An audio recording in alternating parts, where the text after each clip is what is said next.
Guardians, Act 3 is here, and with it comes a brand new exotic shotgun, SLAYS Fang, and it's incredibly powerful. In this video, I'm covering a Titan build that absolutely shreds by making the most out of this exotic. Let's get into it.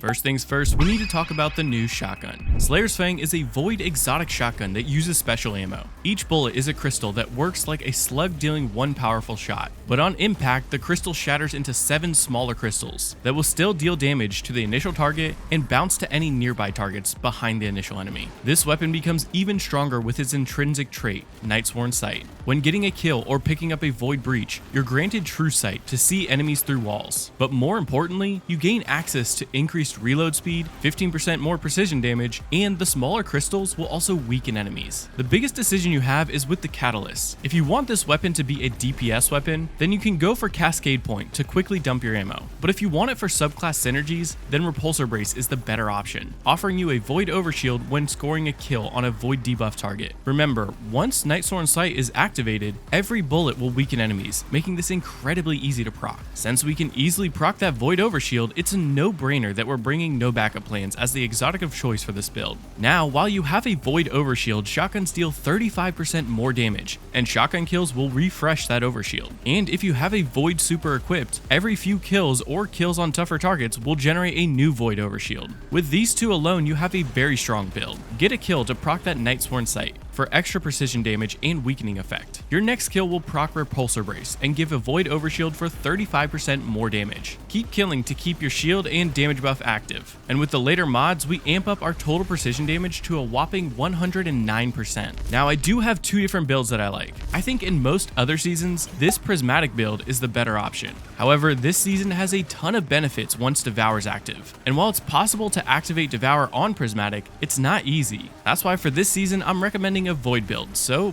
let's break it down. You have 2 main options for the super. In DPS rotations, Twilight Arsenal is better, but in activities like Onslaught, where you have a ton of enemies, I love bringing the Sentinel Shield super, which did recently get a buff. And for the class ability, I'm taking Rally Barricade for most content, since it has a shorter cooldown. But in harder content, you can swap this for Towering Barricade for that extra protection. As for the melee, I tend to take Shield Throw, since it offers you a way to gain Overshield at range and is overall a bit safer. For that grenade, I'm bringing the Scatter Grenade. It does enough damage to reliably score a kill on most weaker enemies. Plus, it has a shorter cooldown, and this shorter cooldown pairs perfectly with our first aspect, Offensive Bulwark. Now, while you have a Void Overshield, you gain 400% increased grenade recharge rate and 100% increased melee damage. It also gives you another shield throw while in that Sentinel super, which is nice. These buffs should be active nearly constantly, since we aim to gain as much Overshield as possible. And that's why for the second aspect, I'm going with Bastion. This empowers your barricade to grant a full health Overshield to you and nearby allies on cast. Then you can stay behind your barricade and constantly gain 10 Overshield per second, offering you another way to create Overshield on demand. As for the fragments, first and foremost, you want to bring Echo of Persistence. This will make it so that all of our Void buffs will last for about 50% longer.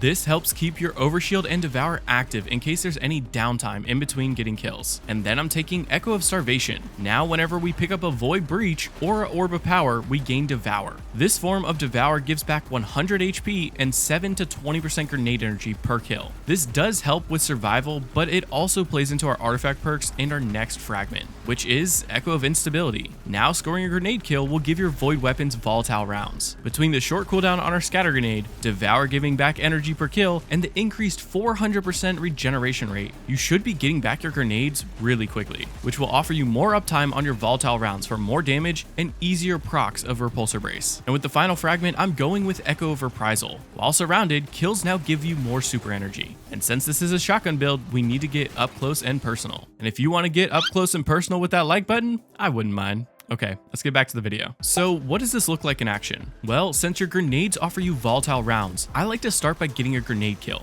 Then you can throw your shield to proc a Void Overshield. Now your shotgun has that 35% damage boost and volatile rounds active. Score a kill to reproc Overshield and proc Nightsworn Sight for even more precision damage. In the meantime, your initial grenade kill will have created an orb for you. which means you can pick it up to proc devour, though you can also just kill 2 enemies with your shotgun to create another orb. When you get into a sticky situation or you have a mini boss that you want to melt, slam down that rally barricade, which will give you a full overshield and add a bit more range to help you melt. If you do choose to rock the sentinel shield, then feel free to use it at will, since you'll be gaining back super energy at a rapid rate. So let's talk about ways to improve the build. For stats, I like to shoot for 100 in resilience and discipline. Then any leftover stats can go into strength. That way I have as high uptime on our abilities as we can. And when it comes to those armor mods, for the helmet mods, the first mod is actually the most important, and that is special ammo finder. Our shotgun is the main point of the build, so we want to make sure we're gaining back as much ammo for it as possible so that we can use it more often. Then I like to bring a harmonic siphon so that rapid kills with void weapons will create orbs to help keep our devour active. And then I bring ashes to assets so that grenade kills will feed back more super energy. And as for the gauntlet mods, first I like to bring firepower so that we create an orb by getting a grenade kill every 10 seconds. Then I bring momentum transfer so that we can more consistently generate melee energy by dealing damage with our grenades. And finally, I bring bolstering detonation so that grenade damage will also feed back more class ability energy. As for those chest mods, I like to bring 3 resistance mods to take the least amount of damage possible. You mainly want to match these to the activity you're in. I typically like to bring 2 elemental resistance and 1 melee resistance, though in easier content you could swap out one of these for a harmonic reserves to keep more overall ammo for your shotgun. As for the leg mods, I like to bring 2 void weapon surge to boost our void weapons by an additional 17% damage. Then I like to bring invigoration.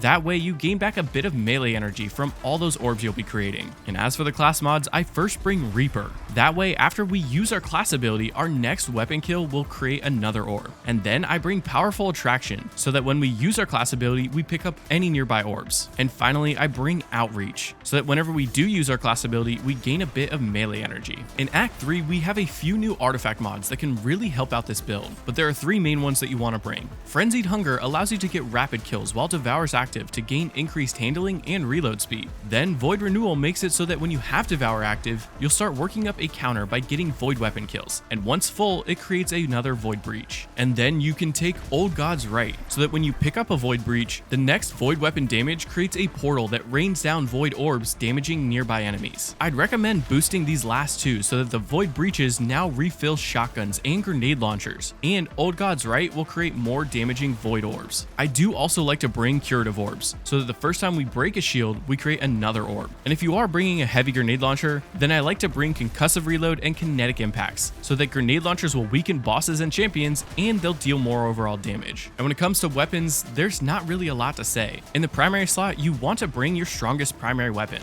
For the energy slot, we're bringing Slayer's Fang, and make sure to craft it with that Repulsor Brace catalyst, which brings us to the heavy slot. The main weapon I like to bring is Edge Transit, since it outputs a ton of damage at base level, but it's also void, so it takes advantage of the void weapon surge, volatile rounds, and even takes advantage of those artifact perks, though any other strong void heavy weapon will also do the job. Well, there you have it, Guardians. I've just covered a build that lets you fully take advantage of this new exotic shotgun, but if you want to see a hunter build that would also be good with this shotgun, then go check out this video here. But remember, mastering this build is only the beginning. Experiment with different combinations and tweak your loadout to suit your playstyle. If you found this video helpful or just enjoyed seeing a new perspective, feel free to like the video and comment down below on what you might change or how you'd improve the no backup plans build. Keep an eye out for future videos as we continue to explore the ever-evolving world of Destiny 2. Until then, may the threads of fate be ever in your favor. This is Lucky Mech signing off. See you on the next adventure, Guardians.